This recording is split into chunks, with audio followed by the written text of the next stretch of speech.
I'd like to share with you a couple verses from Luke chapter 9. When the days were approaching for Jesus to be taken up, he was determined to go to Jerusalem, and he sent messengers ahead of him. And they went and entered a Samaritan village to make preparations for him.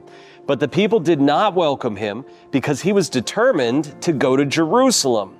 And when his disciples, James and John, saw this, they said, "Lord, do you want us to call down fire from heaven to consume them?" But he turned and rebuked them. "You don't know what kind of spirit is influencing you. For the Son of Man did not come to destroy people's souls, but to save them." And they went to another village. The relationship between Jews and Samaritans was stressed. It was very challenged. They were adversaries. And we know that especially from the parable of the Good Samaritan. Jesus uses that in that teaching of that parable, how they were at odds with each other, Jews and Samaritans. Part of that was just a religious disagreement. The Samaritans refused to acknowledge that they were supposed to go and worship and go to the temple in Jerusalem, and they had their own holy site that they worshiped at.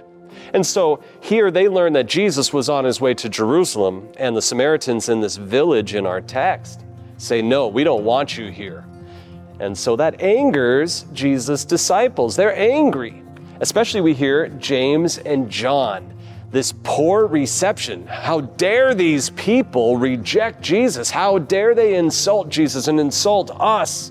And so they turn to Jesus and they say, "Lord, should we call down fire from heaven to consume these people?" So in other words, should we have these people destroyed and wiped out for this insult to you? When you and I face adversity and when we face hostile people, that might be our first instinct as well. Vengeance. Let's get even. Let these people be destroyed. Let these people face damnation and even hell.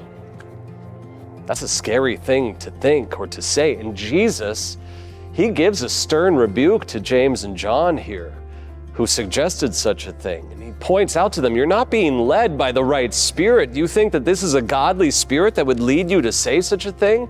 To ask for these people to be destroyed? No, this is essentially demonic. This comes from evil spirits, from the devil himself. God would not want his people to have this kind of heart or attitude in them. God does not have that kind of attitude that seeks the destruction of people. He doesn't want that at all. Here and in other places, we learn from Jesus that he does not want people to be destroyed. He came with the mission to rescue and to save people. Even in Ezekiel chapter 33, we hear, "I take no pleasure in the death of the wicked, declares the Lord, but rather that the wicked turn from their way and live." What should our heart and attitude be? Well, Jesus lays it out here for us in our text. And really, there's honestly a little bit of irony in these words that James and John speak in our text. "Lord, should we send fire from heaven to consume them?" Now, they were intending, should we destroy them? But do you remember what took place on Pentecost? What came from heaven? Tongues of fire that came and rested on the disciples' heads as they went out and preached and proclaimed Christ. And elsewhere, the work of the Holy Spirit is compared to fire. And faith is referred to as a burning flame inside of a heart. So take those words in kind of an ironic way. Lord, should we call down fire to consume these people? Well, God does in fact want that. He wants the Holy Spirit and the message of Jesus to come and be kindled in people's hearts so that they might have faith and so that that faith might then spread and be shared. So in a sense, it's a good thing to say, Lord, send this fire from heaven, but not to destroy people. This fire from the Holy Spirit comes to rescue people.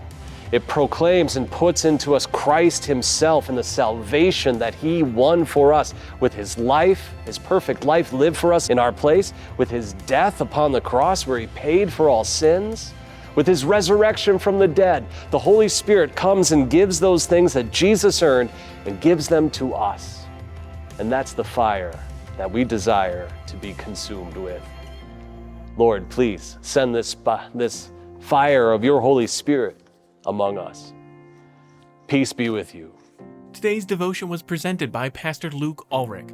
You can support Peace Devotions by praying for our pastors, sharing and commenting on our videos, or by donating at peacedevotions.com/donate.